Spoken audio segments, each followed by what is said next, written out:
Welcome to my channel. यारो यही तो दोस्ती है किस्मत से जो मिली है। शयान के हाथ गिटार पर तेज़ी से चल रहे थे। यारो यही तो दोस्ती है किस्मत से जो मिली है। सब ने एक बार फिर फकरा दोहराया। सब संग चलें सब रंग चलें चलते रहें हम सदा। यारो यही तो दोस्ती है किस्मत से जो मिली है। और सब ने खुद के गाने पर खुद ही होटिंग की। मेरी ज़िंदगी सवारी मुझको गले लगा के बिठा दिया फलक पर मुझे गद्दे से उठा के। लानत तेरी शक्ल पे सारे गाने का बेड़ा गर्क कर दिया तूने सैफ़ी के बच्चे। शहीर ने इसको गर्दन से दबोच कर कहा। अच्छा सॉरी, मैंने कहा थोड़ा गाना बिगाड़ दूँ। अच्छा सॉरी, नेक्स्ट गाना मैं शुरू करता हूँ। हाँ भौंक शुरू कर गाना, हम भी तेरे साथ करते हैं शुरू। अहम अहम चल भी शुरू कर, आसिम ने घूरते हुए कहा। कर ना हूँ यार, गला तो साफ करने दे। अहम अहाँ जी तो यार वे रात जुदाइयाँ वाह। आउच, अभी इतना ही कहा था कि सबके मारे तकिए उसके मुंह पर लगे। गाना गा चवले न मार। आसिम ने और शहीद ने इसको लिटाया और शयान ने उसके ऊपर बैठते हुए कहा। अच्छा बाबा सॉरी, उतर जा शानी, बहुत मोटा है तू। सबके उतरने के बाद इसने कपड़े वगैरह दुरुस्त करके लेडीज़ की तरफ देखा जो इसको खतरनाक तेवरों से घूर रही थी तो सफियान ने अपने दांतों की नुमाइश की और सर खुजाया। चल शानी अब तू गाना गा, अनुषे ने कहा।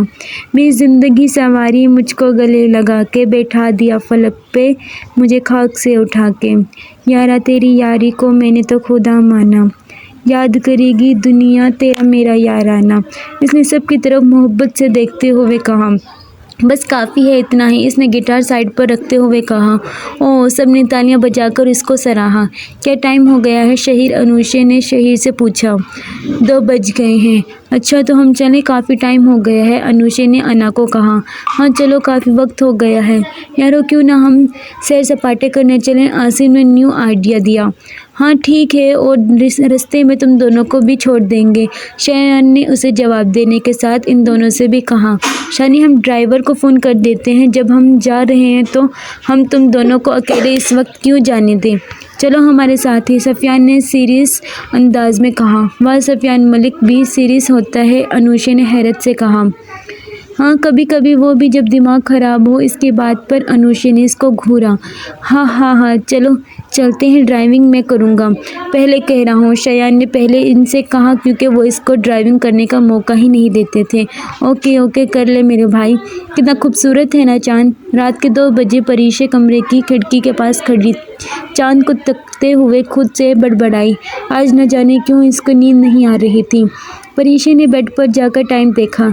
जाग तो रही हूँ, तहज्जुद ही पढ़ लूँ। इस घर से उसने बाथरूम का रुख किया। नमाज़ पढ़ने के बाद उसने दुआ के लिए हाथ उठाए तो आंसू खुद ब खुद निकलने लगे। आंसुओं से उसका चेहरा तर हो चुका था। इसने दुआ मांगी और जाए नमाज को तह लगाकर अलमारी में रखा और खुद बेड पर बैठ गई। सुबह मेरा इंटरव्यू है, या अल्लाह खैर करना। डर तो इसे भी बहुत लग रहा था, पर मजबूरी डर नहीं देखती। मजबूरी इंसान से बहुत कुछ करवा देती है, वो भी जिसके लिए इसका दिल रजामंद भी ना हो। और ये तो फिर पहली दफ़ा काम करने की गर्ज से बाहर निकली थी, वरना इसको कहाँ शौक़ था फजूल बाहर निकलना। इन दोनों को घर छोड़ने के बाद शयान ने क्लब के बाहर गाड़ी रोकी। लो दोस्तों, आ गया तुम लोगों का ठिकाना। हाय मेरी जान, कहाँ ले आया, कितने अरसे बाद इस जगह को देख रहा हूँ, आसिम ने शयान की गाल खींचते हुए कहा। हाँ बड़ा अरसा हो गया, परसों भी गलती से घुस गए थे मस्जिद समझकर। क्यों आसिम, शहीर ने इसकी कमर पर मुक्का रसीद करते हुए कहा। तो सफियान और शयान की हंसी निकल गई। है तो लानता जोगाई, आसिम ने अपनी कमर सहलाते हुए कहा। हाँ चलो चलते हैं, सफियान ने आसिम के बाल बिगाड़ते हुए कहा। बाहर देखें शहीर, सफियान ने शहीर को बुलाते हुए कहा। तौबा अस्तगफिरुल्लाह, क्या कुफराना चीज़ें दिखा रहे हो। अल्लाह के करम से बीवी है मेरी। तौबा, शहीर ने कानों को हाथ लगाकर कहा तो सबने पलकें झपका कर देखा जैसे इसकी बात पर यकीन करना चाह रहे हों। शेरे, शयान की सदमे भरी आवाज़ आई कि क्या है यार, मैं तुम लोगों को ऐसा वैसा लगता हूँ, बल्कि ऐसा वैसा हूँ। बाय द वे कित्थे आओ हसीना, शहीर ने आँख दबाकर कहा और इधर उधर नज़र दौड़ाई। कमीना है एक नंबर का, आसिम ने उसके बाल बिगाड़ते हुए कहा। वो देख बांदर, सफियान ने उसके कंधा मारकर कहा। ہائے کیا حسینہ ہے، بس بس تو شادی شدہ ہے، شایان نے اس کی آنکھوں پر ہاتھ رکھتے ہوئے کہا۔ پرے کر سین خراب کر رہا ہے، اس نے شایان کا ہاتھ ہٹاتے ہوئے کہا۔ اور رہی بات شادی شدہ کی تو کوئی نہیں، میرا بھی دل ہے یار، ترس ہی جاتا ہے۔